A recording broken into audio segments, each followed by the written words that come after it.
Muito bem-vinda. Que Deus te abençoe. Sua esposa? Isaías está aqui com a gente há algum tempo, agora está bem acompanhado, não é? Graças a Deus. Ok, gente.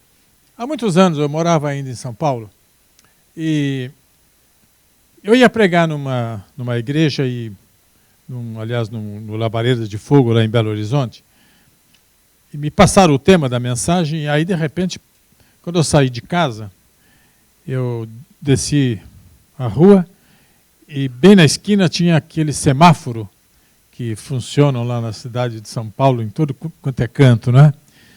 Mas tinha passado um temporal ali em São Paulo e aquele semáforo caiu.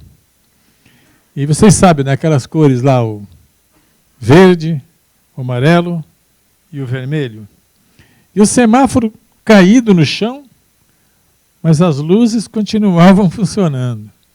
Mesmo caído, ele estava fazendo a sua função. E eu usei isto para levar a mensagem lá no Labareda de Fogo. Que a mensagem era a seguinte, que mesmo quando nós estamos, às vezes, caídos, fracos, às vezes nós estamos numa fase não muito boa da vida, mas nós podemos continuar fazendo aquilo que Deus nos ordenou fazer. É um esforço, é um estilo de vida, é algo que já está dentro de nós. Para o crente verdadeiro, salvo, fiel, não tem como ele deixar de fazer as coisas de Deus. Agora, o crente morno ou frio, que está aí com um pé na canoa e o outro na outra canoa, isso não acontece. Ele vacila muito, qualquer coisa desanima, qualquer coisa desvia, vai para o mundo de novo. Então, nós precisamos estar vivendo uma vida que realmente seja comprometida com o Senhor Jesus Cristo. Nosso compromisso, igreja, não é com pastor, não é com denominação. Isso aí tem seu valor.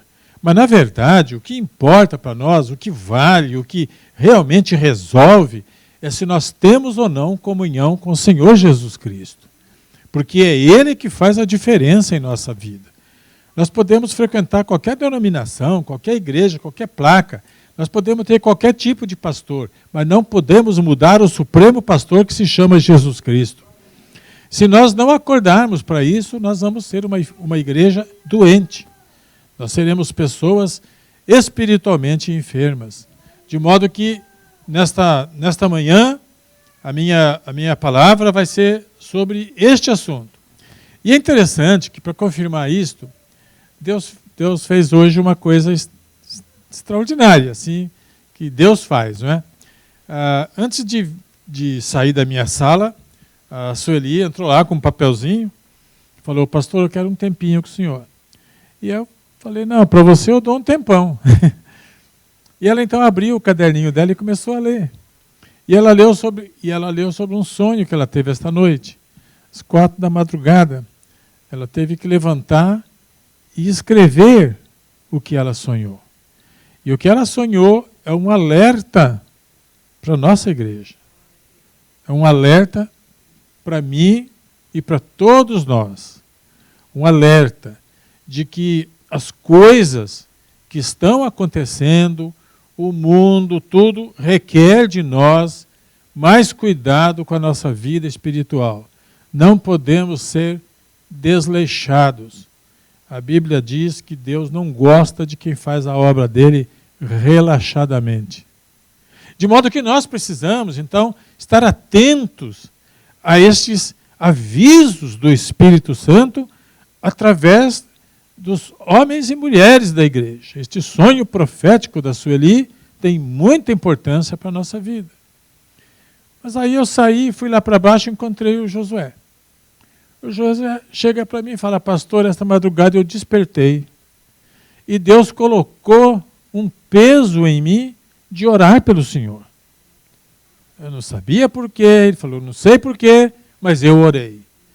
Então, um homem e uma mulher de Deus foram despertados nesta madrugada com coisas diferentes, mas que se interligam. Uma, o alerta para a igreja, o outro, a oração pelo pastor. Gente, nós precisamos realmente, começar a pensar, não mais assim, tipo, sabe, eu sou crente, eu estou salvo, deixa a coisa rolar. Não, nós precisamos estar pensando assim, eu preciso ter uma vida consagrada a Deus. Eu preciso estar ligado em Jesus Cristo. Eu não posso continuar como eu estou. Se eu estou bom, eu preciso melhorar. Como a gente costuma dizer, se eu estou sentado, eu preciso levantar. Se eu estou levantado, eu preciso andar. Se eu estou andando, eu preciso correr. Se eu corro, eu preciso voar. Sempre melhorar. Sempre para frente. Amém? Esta semana, Iraci e eu ouvimos uma mensagem no Facebook que falava o seguinte, lá do Brasil. Um aviso, um pedido de, assim, tipo, precisamos fazer alguma coisa, gente. A igreja precisa fazer alguma coisa, porque vai ter no Brasil, acho que no dia 17 de dezembro, a primeira marcha para Satanás. Agora, estão convocando gente de todo o país, até estrangeiros, para fazer uma marcha para Satanás. O mundo, gente, está cada vez demonstrando para nós que o final realmente está próximo. Nós estamos enfatizando isto, porque não faz muito tempo eu trouxe uma mensagem aqui para a igreja, esclarecendo sobre estas coisas. E o que Deus tem mostrado para nós, nas últimas mensagens que eu tenho pregado, são sempre aquelas mensagens de chamada para a gente estar mais perto de Deus. Deus não está ainda com vara na mão para corrigir nós. Graças a Deus que Ele só está com o cajado dirigindo, amém? E nós não precisamos esperar pela vara, vamos pelo cajado só. O cajado ele vai na frente, nós somos ovelhas e vamos seguindo o bom pastor. Então, mas esses alertas que Deus dá, essas demonstrações de amor por nós precisamos corresponder. Nós precisamos mostrar que, se Ele nos ama, nós queremos mostrar que nós o amamos também. E o amor a Jesus, gente, não é só por aquilo que Ele tem para dar para nós. Isso é uma parte. Jesus tem muita coisa para dar. E nós precisamos. Nós precisamos olhar para Jesus e pedir. Nós precisamos. Mas não é só isso, gente. Quando a gente chega perto de Deus em oração, que você na sua mente contempla Jesus, eu faço isso. Quando eu oro, eu contemplo Jesus. Eu começo a ver a figura que eu faço de Jesus. Pode ser diferente. Jesus pode não ser aquilo que eu imagino Ele. Mas eu imagino. E quando eu estou orando, que eu estou naquela comunhão maior com Deus, com Jesus Cristo, eu aprendi uma coisa. Eu olho mais para o rosto de Jesus do que para a mão dele.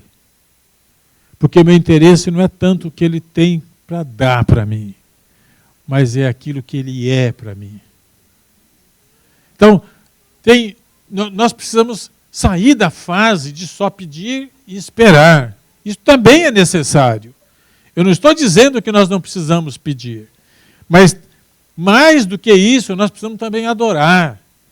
Nós precisamos também reconhecer o que Ele é para nós. Ele é santo, Ele é justo, Ele é paz, Ele é amor. E tudo isto faz a diferença no nosso caráter. Aí a gente vai deixando de ser crente gangorra, uma hora lá em cima, outra hora lá embaixo. Não, nós temos que ser crentes firmes, que sempre caminham nos lugares altos, dando glória e honra para o Senhor Jesus. A nossa vida depende da nossa comunhão com o Senhor Jesus. Se nós não estivermos ligados nele, nossa vida pode ser um fracasso. Crente, mas um fracasso. De onde vêm os escândalos, os maus testemunhos. Crente, mas crente fracassado. Mas nós, ligados a Jesus, nós seremos crentes bem-sucedidos. Amém? E depois dessa introdução, levanta a mão e aplaude Jesus para acabar aí a preocupação de vocês.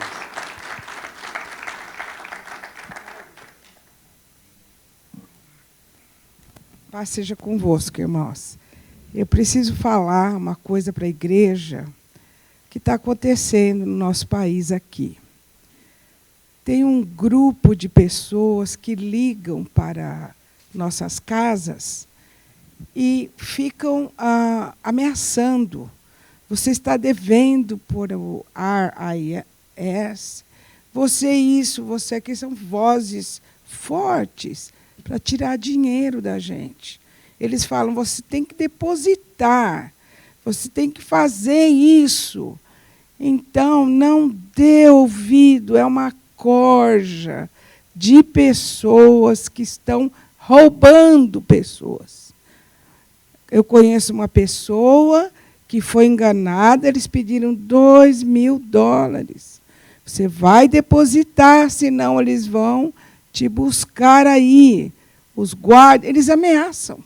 Então, por favor, se você recebe ou algum conhecido seu, não dê atenção. Vai direto para o órgão responsável daquilo que eles estão falando. Então, esse é um aviso, eu achei necessário falar para vocês para ficarem alertas. Mas eles falam. Exato. É verdade. Mas tem outras coisas também que eles fazem além do imposto de renda.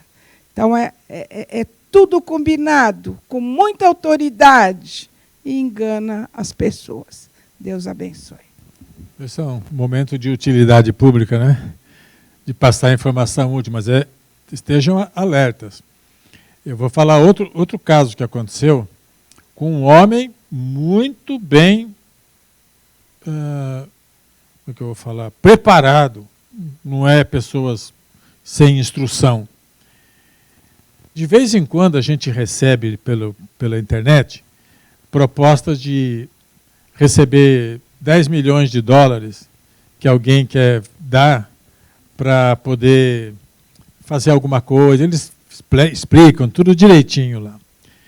E este homem entrou e falou para mandar o dinheiro para ele, porque parece uma coisa boa, né? Fala, você pode usar, fazer caridade na tua igreja, mas no país deles não dá, coisa e tal. E este homem fez isso.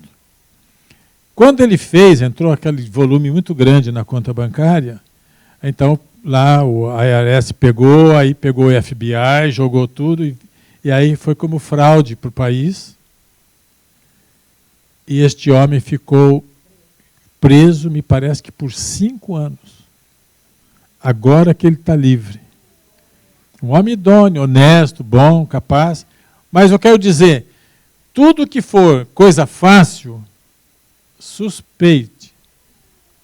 Porque tem um ditado que diz que quando a esmola é grande, até o santo desconfia. Então nós precisamos não cair nestas. Ok, gente? Então é uma utilidade pública que nós fizemos meio fora de hora, mas acabou sendo útil, né? Ok. Vamos agora aqui em São João. São João não, um dia eu falei São João aqui, alguém ficou triste comigo. Vamos ao livro de João, capítulo 15.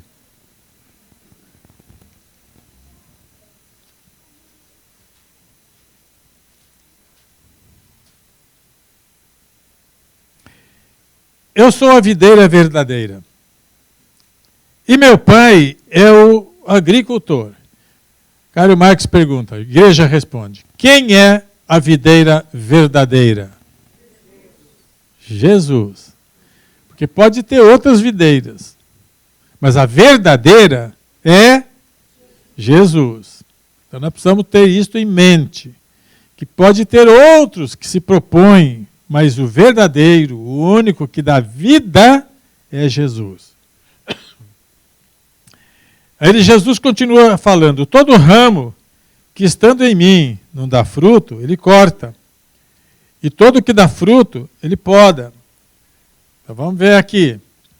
Todo ramo que... Fala aqui, todo ramo estando em mim não dá fruto, ele... Quem é que corta? Não. O agricultor é Deus Pai. Então vejam aqui a Trindade trabalhando. Jesus é a videira. Meu Pai é o agricultor. Todo ramo que está em mim, mas não produz fruto, e o Pai corta. se der fruto, ele poda. Olha a diferença aí. Então, alerta, que eu vou dizer, o Pai corta, porque senão não estaria escrito isso aqui. Não adianta a gente ficar procurando alternativas. Se não der fruto, se está lá e não faz nada, não acontece nada, não prega, não ora, não lê Bíblia, não dá um testemunho de cristão, não canta louvores da alma, sabe? Aí corta. Se nós, como filhos e filhas de Deus, precisamos entender que o que foi escrito aqui é para nosso ensino, para nós aprendermos e fazer o que está aqui. Então, se não dá fruto, corta. Porém, se dá fruto, ele poda. O que é podar? Quando a gente, eu não sou especializado nisso, mas a gente sabe aí de leituras e tudo, quem trabalha na agricultura, quando um ramo não está produzindo, o responsável vai lá, pira e sem ficar preocupado, ele joga fora. Joga fora aquele ramo velho, seco, joga fora. Mas se tem um que está produzindo, tem um que está atrapalhando ali, ele pega uma tesoura e vai cortando o que está atrapalhando para produzir mais fruto. O agricultor, ele quer mais e mais fruto, ele depende daquilo, ele vive daquilo. Então, quanto mais produzir, melhor. Nós somos os ramos. Jesus é a videira e o Pai é o agricultor. Então, nós estamos aí nas mãos do Pai e nas mãos do Filho. E nós somos o ramo. E eu pergunto, eu acho que a resposta é óbvia. Eu pergunto, vocês querem ser secos, que não produzem frutos e jogados fora, ou querem ser podados e produzir mais frutos? Não é verdade? Nós não somos ignorantes.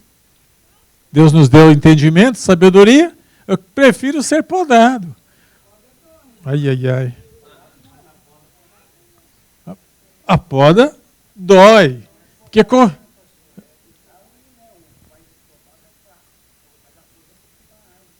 não, mas aqui está falando que aquele que produz fruto, ele pode para dar mais fruto. Então, o que acontece é que se nós, como crentes em Cristo Jesus, estamos vivendo a nossa vida cristã, nós precisamos produzir fruto. Se você estiver produzindo alguma coisa e acontecer algo na sua vida que traz alguma dificuldade, alguma coisa assim, não pensa que é o diabo, não. Na maioria das vezes é o próprio Deus tratando com a gente, para que nós possamos produzir mais. Só que dói, mas produz, dá resultado. Amém? Então, logicamente, que Deus não quer ver nenhum ramo cortado. Deus quer que todos estejam ligados na videira, produzindo frutos. É assim que Deus ama e Deus trabalha na nossa vida. Então nós precisamos pensar, eu estou dando fruto na obra de Deus? Porque o que acontece é que muitas vezes a gente é produtivo no nosso trabalho, nas nossas atividades, outras, né? Tem pessoas que são muito boas na escola, só recebe o grau lá, A, né? A nota alta, e é bem sucedido no trabalho, recebe elogios, ganha um bom dinheiro, outros têm uma administração boa, consegue comprar coisas e dá certo, compra casa, reforma, vende, está tudo dando certo. Mas e na obra de Deus? Tem gente que é só bem-sucedido fora, na obra de Deus não faz nada, fica inerte, ficam parados. E aí é o que vem a ação de Deus na nossa vida. Deus quer pessoas, Deus quer ramos que produzam, que produzam frutos aqui na obra de Deus. Aí Jesus continua falando aqui, vocês já estão limpos pela palavra que lhes tenho falado. Quando a gente lê a Bíblia e analisa como é que foi escrita essa palavra aqui, quando diz vocês já estão limpos, significa que ele não vai limpar no futuro. Significa que ele já limpou.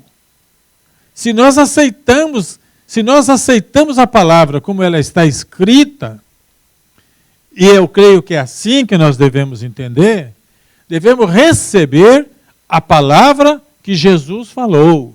Vocês já estão limpos pela minha palavra. Então nós devemos receber isto e dizer, bom, parece que eu não sou grande coisa, não. Eu sei que eu cometo erros e falhas, mas Jesus disse que eu estou limpo. E se ele disse isto, a palavra dele é mais importante do que qualquer pensamento meu. Eu fico com a palavra de Jesus. Por isso nós devemos aplaudir a Jesus agora, reconhecendo o que ele tem feito a nosso favor. Vocês já estão limpos pela palavra que lhes tenho falado. Por que é que nós estamos aqui hoje assistindo um culto? Por que é que nós viemos aí ao templo nesta manhã? Nós viemos porque um dia nós ouvimos alguém pregar a palavra de Deus e o nosso coração se abriu, nossa mente entendeu e nós, consciente, sem pressão, sem obrigação de ninguém, espontaneamente nós falamos, eu quero isto, eu quero ter Jesus na minha vida. Então naquele dia, pela palavra de Deus, começou uma nova fase da nossa vida. Pode ser que aparentemente nós continuamos tudo igual, mesma cor de olho, mesmo cabelo, quem tem, né?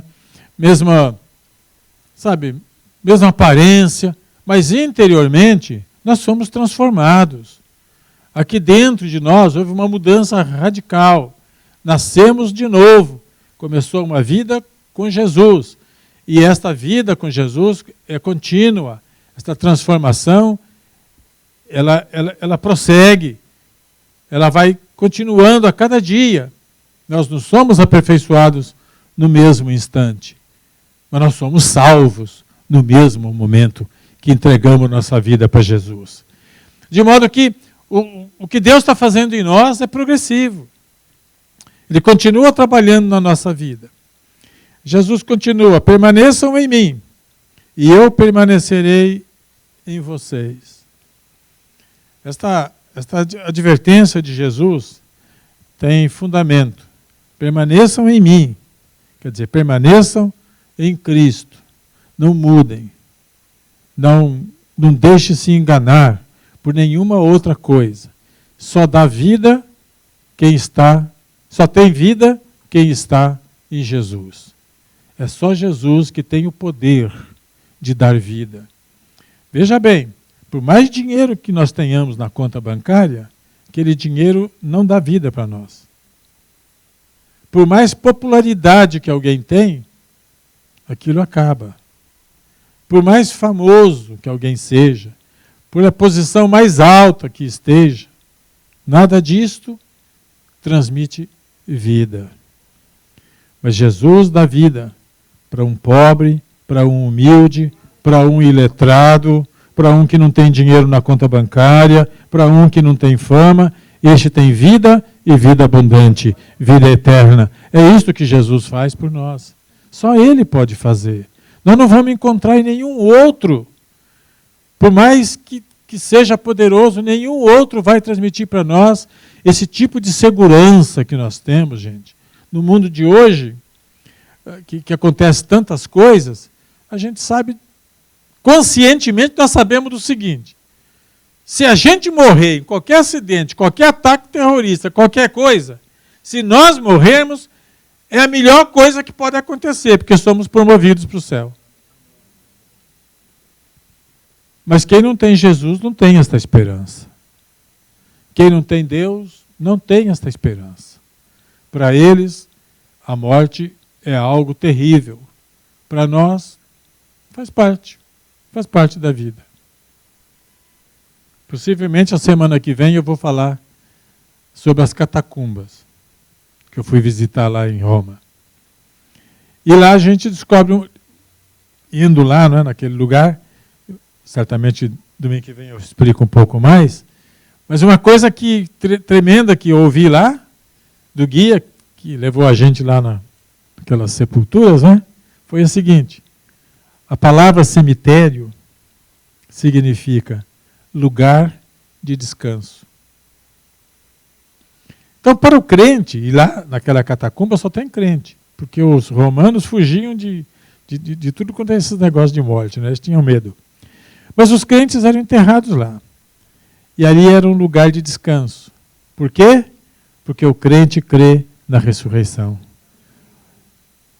Está descansando, esperando o dia da ressurreição. Então, o que acontece é que nós, que somos cristãos, nós temos uma esperança que o mundo não tem. Nossa esperança está em Deus. O mundo está mal. E parece que vai ficar pior. A gente não precisa ser pessimista, mas só sendo realista para verificar que quando a gente pensa que acabou, piora. Acontece algo pior do que a gente podia imaginar. Mas nós que estamos em Cristo não temos medo de nada.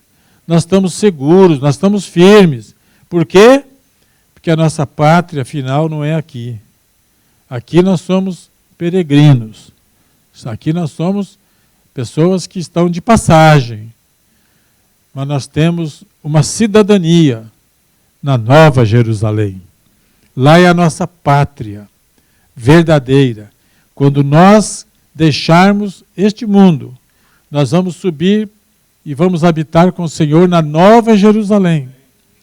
E lá nós não vamos ter nem green card, porque lá nós seremos cidadãos.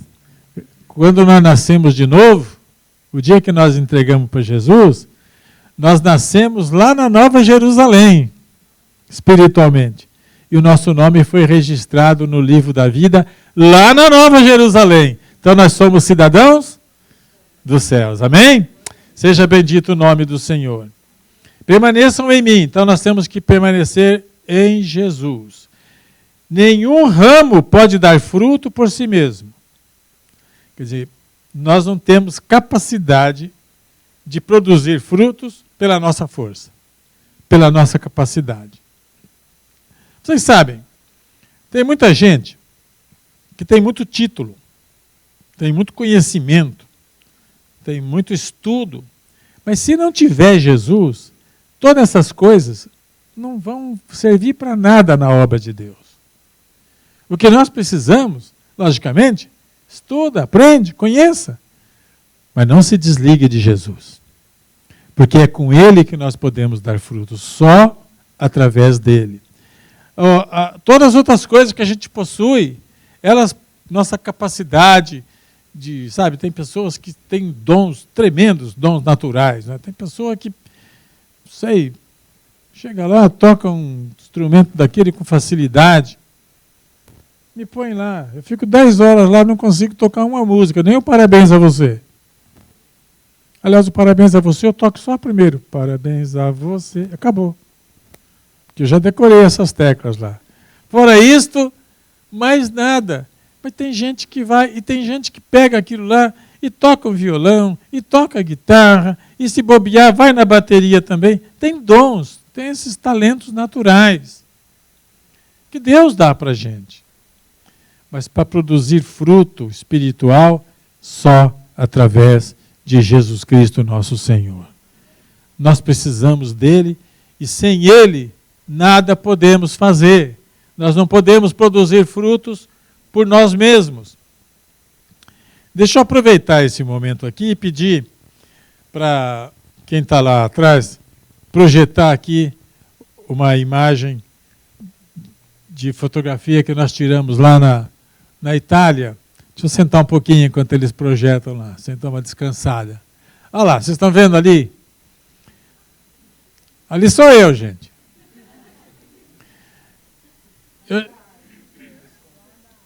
Eu estou aqui ao lado de uma árvore. O que vocês estão vendo nessa árvore? Alguma coisa chama a atenção?